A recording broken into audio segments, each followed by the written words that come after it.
ایک ہندو لڑکی کا واقعہ ہے، چھوٹی بچی تھی 3-4 سال کی، وہ اپنی ایک کلاس فیلو کے گھر کھیلنے جاتی تھی، جیسے چھوٹے بچے ایک دوسرے کے گھر کھیلنے چلے جاتے ہیں۔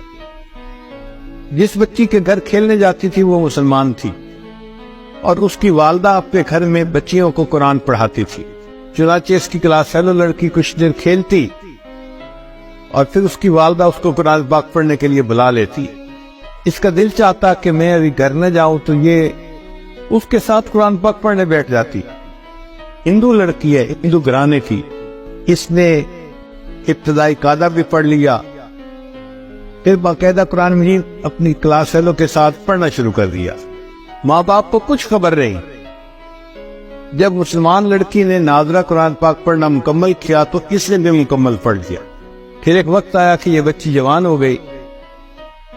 ماں باپ نے اس لڑکی کی شادی ہندوؤں میں ایک ایسے نوجوان سے کی جو بہت متشدد ہندو تھا، بہت متشدد تھا، وہ مسلمانوں کا نام سننا ہی پسند نہیں کرتا تھا۔ اب جب لڑکی کی شادی ہونے لگی تو وہ اپنی دوست کی والدہ کو آ کر بتانے لگی کہ میں نے آپ سے قرآن مجید تو پڑھنا سیکھ لیا اور میں نے اپنے دن میں کلمہ بھی پڑھ لیا ہے، ماں باپ کو نہیں بتا سکتی، اگر بتاؤں گی تو بس اسی وقت مجھے وہ قتل کر دے، اور اب میری جس سے شادی ہو رہی ہے وہ بھی ہندو ہے اور متشدد ہے، میں کیا کروں؟ اس کی استانی نے اس کو تسلی دلائی کہ تجھے قرآن مجید سے محبت ہے، اللہ تعالیٰ تیرے ایمان کو ضائع ہونے سے بچائیں گے۔ چنانچہ اس استانی نے اس کے لیے شادی کا تحفہ تیار کیا اور اس کے بالکل نیچے قرآن مجید بھی رکھ دیا۔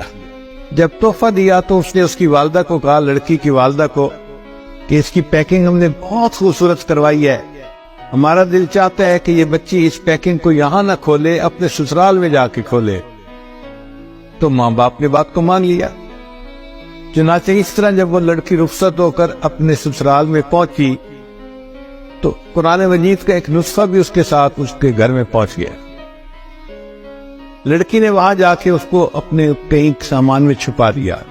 اب اس کا خاوند جب دفتر چلا جاتا اور وہ گھر پہ اکیلی ہوتی تو وہ قرآن مجید کو نکال کے روزانہ پڑھتی تھی، اور خاوند کے آنے سے پہلے پھر چھپا دیتی تھی۔ کئی سال اس نے اسی طرح گزار دیے، حتیٰ کہ وہ حاملہ ہو گئی۔ اب وہ سوچتی میں نے اپنے ایمان کو چھپایا ہوا ہے، خاوند گھر پہ نہیں ہوتا تو میں قرآن مجید پڑھ لیتی ہوں، اگر میرا بچہ پیدا ہوا تو میرے بچے کا ایمان کا کیا بنے گا؟ اور وہ دعائیں مانگتی کہ اللہ کوئی ایسی ترتیب بنا کہ میں اپنے بچے کو کلمہ پڑھاؤں اور وہ بھی مسلمان